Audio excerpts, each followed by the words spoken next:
मैं हूँ Yogendra Singh, OT technician. आज हम आप बात करेंगे डीएचएस सर्जरी की। डीएचएस सर्जरी की तैयारी कंप्लीट हो चुकी है और आपको मैं इसके इंस्ट्रूमेंटेशन के बारे में बता देता हूँ।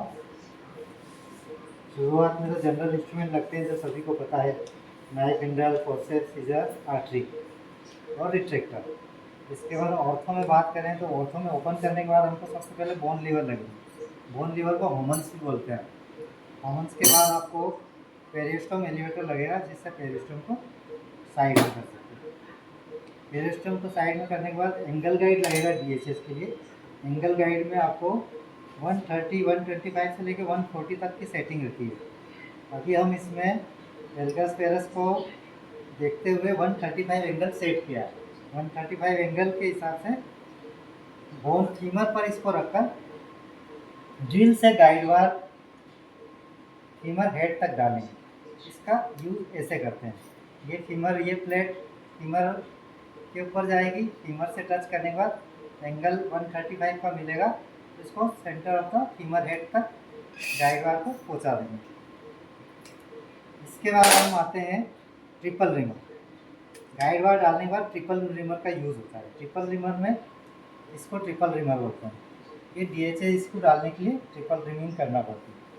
ट्रिपल रिमिंग करने के बाद यदि यंग पेशेंट है उनको टेप भी करना पड़ेगा।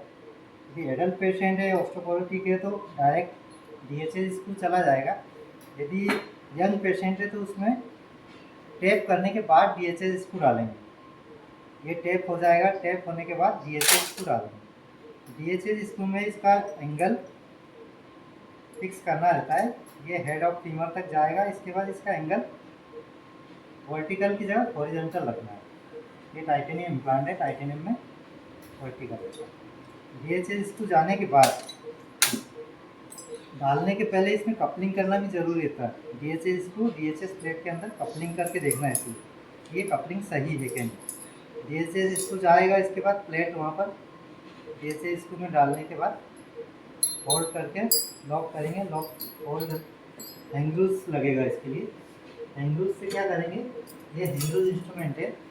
हैंगरूज से प्लेट को, फीमर को होल्ड करके प्लेट को चिपका देंगे। देन ड्रिल बिट से ड्रिल होल करके, ये ड्रिल बिट है 3.5 से ड्रिल करके वर्टिकल स्क्रू, लॉकिंग स्क्रू जो मेजर होगा लगा देंगे। इसके बाद कंप्रेशन डिवाइस के लिए हमारे पास होता है टॉप बोल्ट। ये टॉप बोल्ट कंप्रेशन डिवाइस के लिए होता है। ये टॉप बोल्ट कसने के बाद ये क्लोजर आता है। ये है हमारा डीएचएस का सेट। Thank you.